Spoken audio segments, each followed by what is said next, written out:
Welcome to lecture 13, the NPTEL online certification course on bioreactors.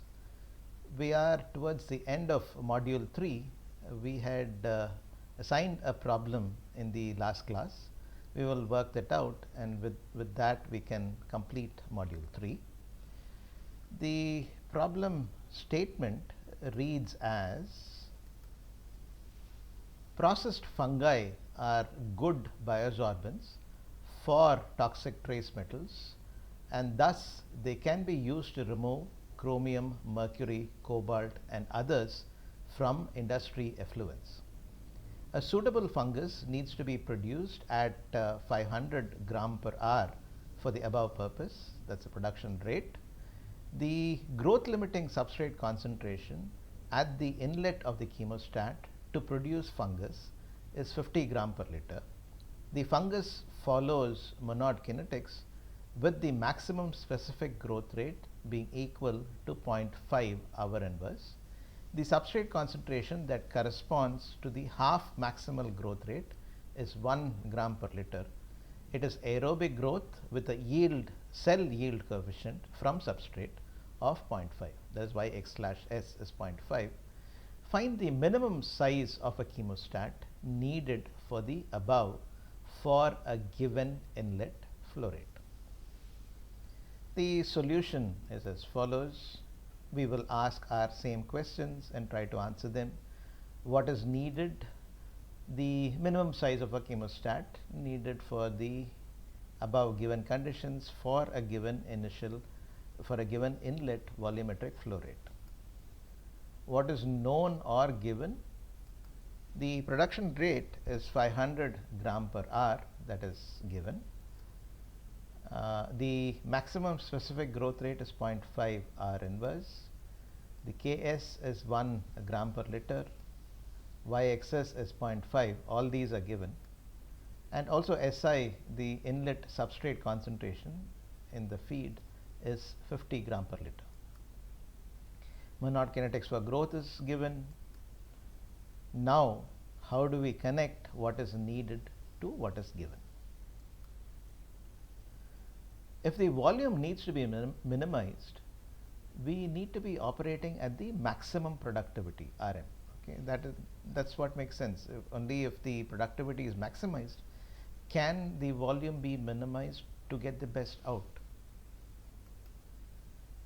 Our inlet flow rate F is fixed, and the dilution rate is defined as F by V, or the volume of the reactor is F by D, this transposing this. And so to minimize V, we need to maximize D, because V equals F by D, right? When V is minimum for a constant F, D has to be maximum, only then V will be minimum. So we need to find essentially dm, which will also maximize the productivity, because dm into mu m and so on, mu m into x was our productivity. So that will also maximize productivity. We have already derived our dm as mu m times 1 minus square root of Ks by Ks plus Si, that we have already derived in our previous lecture. Now, if we substitute the values that are given in the problem, we will get dm equals 0.5 is mu m, 1 minus Ks is 1 gram per liter, and Si is 50 gram per liter. This is the square root, and if we calculate the value, it will turn out to be 0.43 R inverse. You need a calculator to do this. If we know F, we can find Vm, the minimum size of the chemostat. We don't know F, but we know that the productivity is 500 gram per hour. Okay, from this, we will have to somehow find F and thereby find the minimum value of the reactor volume. And we also know that Rm is F times Xm. This is where we get the relationship between F and Rm. Rm is F times Xm. Xm is the outlet cell concentration at maximum productivity, right? We need Vm, we know Rm, so we are trying to find F and therefore Vm by using Rm. We also know the yield coefficient. We, we know that the cell concentration is y-axis times Si minus S. Therefore, Xm is, if you substitute the conditions for the maximum, then we would get Xm here. Maximum cell concentration, we get Sm here. So, y-axis times Si minus Sm. This is the condition, this is the substrate concentration in the outlet, which corresponds to the maximum cell concentration Xm, maximum productivity. To find Sm, let us use the relationship between D and S. I hope you are able to follow all the interrelated aspects. That's an essential feature of many problems, and that's what takes time to develop, to be able to see the various connectivities. So mu m equals Sm, mu m Sm by Ks plus Sm is dm. So mu m Sm is dm times Ks plus Sm, just transposing. And just collecting all the common terms, Sm into mu m minus dm equals dm times Ks. So Sm equals dm Ks by mu m minus d.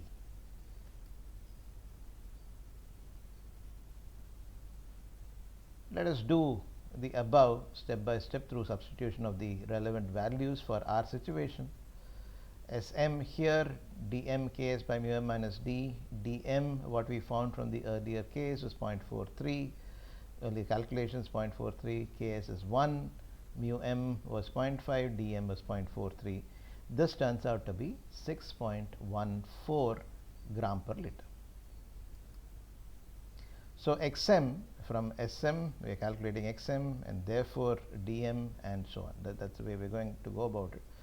So Sm was 6.14 gram per liter, Xm is Yx times Si minus Sm. Just substitution of this, we get 0.5 into 50 minus 6.14, 21.93 gram per liter. And Rm is F times Xm. We'll come to this in a little bit. It came a little early, doesn't matter. Rm equals F times Xm. So Rm is 500, F times 21.93. F equals 500 by 21.93, that's 22.8 liters per hour.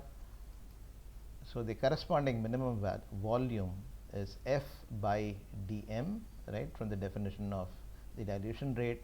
We said to minimize V, we'll have to maximize M. We have found out the maximum dm as 0.43. We went through all these steps to get F from the productivity as 22.8. So 22.8 by 0.43 happens to be 53.02 liters. Okay. So this is the minimum volume of the chemostat for the given set of conditions in the problem. Right. Okay. When we meet next, we will continue the course. We will start module 4. See you then.